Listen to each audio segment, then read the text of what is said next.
ಪ್ರೀತಿಯ ವಿದ್ಯಾರ್ಥಿಗಳೇ, 10ನೇ ತರಗತಿಯ ವಿಜ್ಞಾನದ ಅಧ್ಯಾಯ 2ರಲ್ಲಿ ಆಮ್ಲಗಳು, ಪ್ರತ್ಯಾಮ್ಲಗಳು ಮತ್ತು ಲವಣಗಳು ಎಂಬ ವಿಷಯವನ್ನು ನಾವು ಅಭ್ಯಾಸ ಮಾಡಲಿಕ್ಕಿದೆ. ನಿಮ್ಮನ್ನು ಈ ಪಾಠಕ್ಕೆ ಆತ್ಮೀಯವಾಗಿ ಸ್ವಾಗತಿಸ್ತೇನೆ ವಿದ್ಯಾರ್ಥಿಗಳೇ. ಇಲ್ಲಿ ಒಂದು ಚಿತ್ರವನ್ನು ನಾವು ನಿಮ್ಮ ಮುಂದೆ ಪ್ರದರ್ಶಿಸ್ತಾ ಇದ್ದೇನೆ. ಈ ಚಿತ್ರ ಏನಿದೆ, ಇದರಲ್ಲಿ ನೀವು ನಿಂಬೆ ಹಣ್ಣು ಮತ್ತು ಹುಣಸೆ ಹಣ್ಣನ್ನು ಕಾಣ್ತಿದ್ದೀರಿ.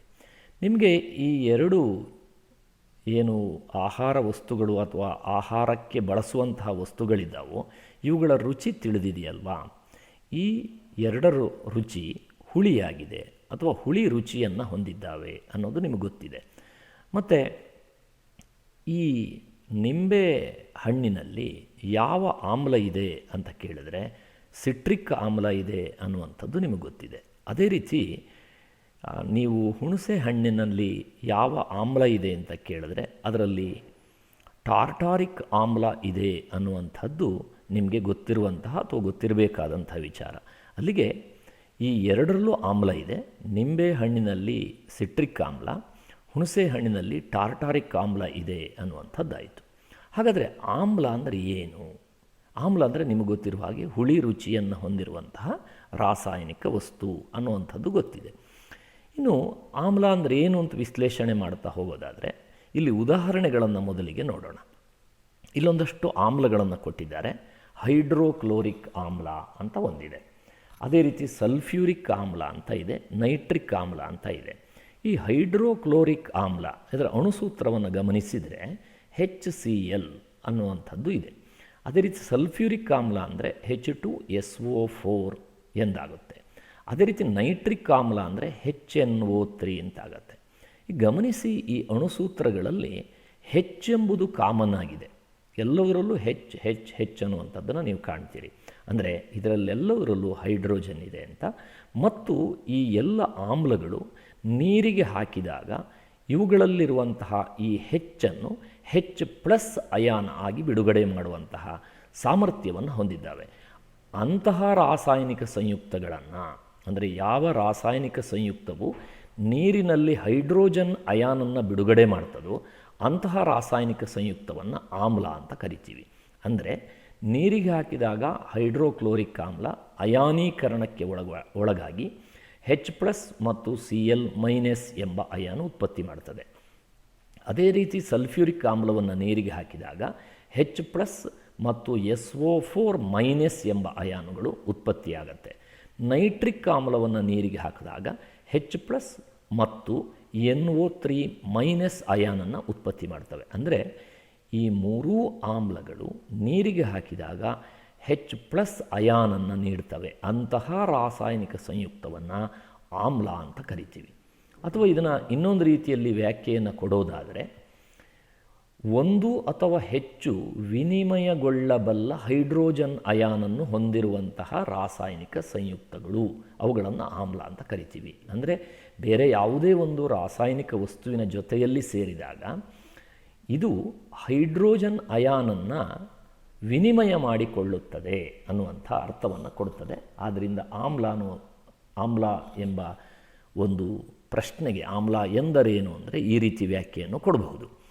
ಇನ್ನೊಂದು ಮೂರನೇ ರೀತಿಯಲ್ಲಿ ಉತ್ತರಿಸುವುದಾದರೆ, ಹುಳಿ ರುಚಿಯನ್ನು ಹೊಂದಿರುವಂತಹ ವಸ್ತು ಅದು ನೀಲಿ ಲಿಟ್ಮಸ್ ಕಾಗದವನ್ನು ಕೆಂಪು ಬಣ್ಣಕ್ಕೆ ತಿರುಗಿಸಿದರೆ ಅಂತಹ ರಾಸಾಯನಿಕ ಸಂಯುಕ್ತವನ್ನು ಆಮ್ಲ ಎನ್ನುತ್ತಾರೆ ಅಂತ ಒಂದಿದೆ. ಅದರಿಂದ ಲಿಟ್ಮಸ್ ಪರೀಕ್ಷೆಯಿಂದಲೂ ಕೂಡ ಈ ರಾಸಾಯನಿಕವನ್ನು ನಾವು ಪತ್ತೆ ಹಚ್ಚಲಿಕ್ಕೆ ಆಗುತ್ತೆ ಅಂತ.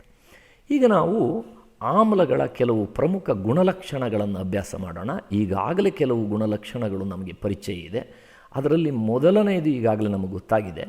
ಆಮ್ಲಗಳು ನೀರಿನಲ್ಲಿ ಕರಗಿದಾಗ ಧನ ಆವೇಶ ಹೊಂದಿದ ಹೈಡ್ರೋಜನ್ ಅಯಾನನ್ನು ಉತ್ಪತ್ತಿ ಮಾಡುತ್ತವೆ ಅನ್ನುವಂಥದ್ದು ನಮಗೆ ಗೊತ್ತಿದೆ. ಎರಡನೇ ವಿಚಾರಕ್ಕೆ ಬರುವುದಾದರೆ, ಆಮ್ಲಗಳು ನೀರಿನಲ್ಲಿ ಕರಗಿದಾಗ ವಿದ್ಯುತ್ ವಿಶ್ಲೇಷಕ ದ್ರಾವಣಗಳಾಗಿ ವರ್ತಿಸ್ತವೆ. ಅಂದರೆ ಅವುಗಳ ಮೂಲಕ ವಿದ್ಯುತ್ ಹರಿಲಿಕ್ಕೆ ಬಿಡ್ತವೆ ಅಂತ. ಇಲ್ಲಿ ಒಂದು ವಿದ್ಯುತ್ ಕೋಶವನ್ನು ತಾವು ಗಮನಿಸಬಹುದು. ಈ ವಿದ್ಯುತ್ ಕೋಶದಲ್ಲಿ 2 ಎಲೆಕ್ಟ್ರೋಡ್ ಇದೆ. ಒಂದು ಧನ ಎಲೆಕ್ಟ್ರೋಡು, ಮತ್ತೊಂದು ಋಣ ಎಲೆಕ್ಟ್ರೋಡ್ ಅಥವಾ ವಿದ್ಯುದಾಗ್ರಗಳು. ಧನ ವಿದ್ಯುದಾಗ್ರ ಅಥವಾ ಮತ್ತೊಂದು ಋಣ ವಿದ್ಯುದಾಗ್ರ. ಇಲ್ಲೊಂದು ಬಲ್ಬ್ ಇದೆ, ಆಮೇಲೆ ಇಲ್ಲೊಂದು ಕೋಶ ಇದೆ. ಈ ಸಂಪರ್ಕದಲ್ಲಿ ನೀವು ನೀರನ್ನು ತೆಗೆದುಕೊಂಡ್ರೆ, ಈ ವಿದ್ಯುತ್ ಕೋಶದಲ್ಲಿ ನೀರನ್ನು ತೆಗೆದುಕೊಂಡು ಶುದ್ಧ ನೀರಿನ ಮೂಲಕ ವಿದ್ಯುತ್ ಹರಿಸಲಿಕ್ಕೆ ಹೊರಟ್ರೆ ನಿಮಗೆ ವಿದ್ಯುತ್ ಹರಿಯೋಲ್ಲ, ಇಲ್ಲಿ ಬಲ್ಬ್ ಬೆಳಗೋದಿಲ್ಲ.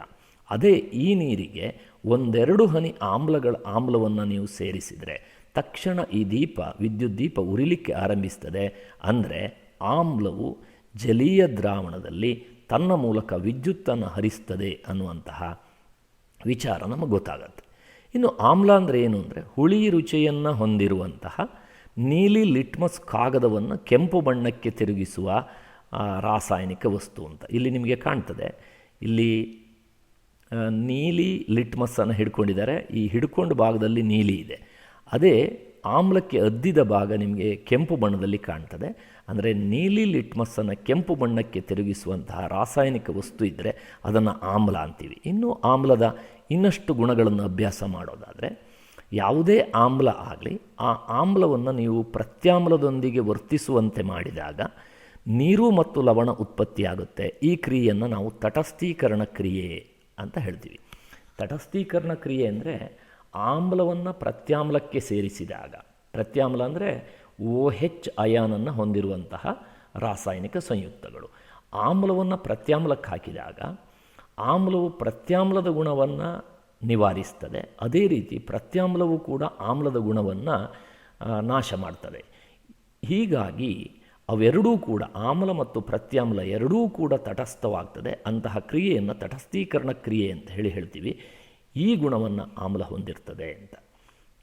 ಮುಂದೆ ಆಮ್ಲವು ಲೋಹಗಳೊಂದಿಗೆ ವರ್ತಿಸಿದಾಗ ಹೈಡ್ರೋಜನ್ ಅನಿಲವನ್ನು ಬಿಡುಗಡೆ ಮಾಡ್ತವೆ ಅಂತ. ಇದು ಸಾಮಾನ್ಯವಾಗಿ ಯಾವುದೇ ಲೋಹ, ಉದಾಹರಣೆಗೆ ನಾವು ಸತುವನ್ನು ತೆಗೆದುಕೊಂಡು ಸತುವಿನ ಮೇಲೆ ಯಾವುದಾದರೂ ಒಂದು ಆಮ್ಲವನ್ನು ಹಾಕಿದಾಗ ಹೈಡ್ರೋಜನ್ ಅನಿಲ ಬಿಡುಗಡೆಯಾಗತ್ತೆ. ಅದನ್ನು ನಾವು ಪಾಪ್ ಸೌಂಡ್ ಎಕ್ಸ್ಪೆರಿಮೆಂಟ್ನಿಂದ ಕಂಡುಹಿಡಿಯಬಹುದು. ಇನ್ನು ಯಾವುದೇ ಒಂದು ಆಮ್ಲವನ್ನು ನೀವು ಲೋಹದ ಕಾರ್ಬೋನೇಟ್ಗಳ ಮೇಲೆ ಹಾಕಿದಾಗ, ಲೋಹದ ಕಾರ್ಬೋನೇಟ್ಗಳು ಅಂತ ಹೇಳಿದ್ರೆ ಉದಾಹರಣೆಗೆ ಕ್ಯಾಲ್ಸಿಯಂ ಕಾರ್ಬೋನೇಟ್ ಇರ್ಬೋದು. ಮನೆಯಲ್ಲಿ ಸುಣ್ಣ ಇರ್ತದೆ, ಅದನ್ನು ನಾವು ಕ್ಯಾಲ್ಸಿಯಂ ಕಾರ್ಬೋನೇಟ್ ಅಂತ ಹೇಳಿ ಕರಿತೀವಿ. ಅಥವಾ ವಾಷಿಂಗ್ ಸೋಡಾ ಇರ್ಬೋದು, ಸೋಡಿಯಂ ಕಾರ್ಬೋನೇಟ್. ಅಂತಹ ರಾಸಾಯನಿಕ ಸಂಯುಕ್ತಗಳ ಮೇಲೆ ಅಥವಾ ಕಾರ್ಬೋನೇಟ್ಗಳ ಮೇಲೆ ಆಮ್ಲವನ್ನು ಹಾಕಿದಾಗ ಹೈಡ್ರೋಜನ್ ಅನಿಲ ಬಿಡುಗಡೆಯಾಗುತ್ತೆ.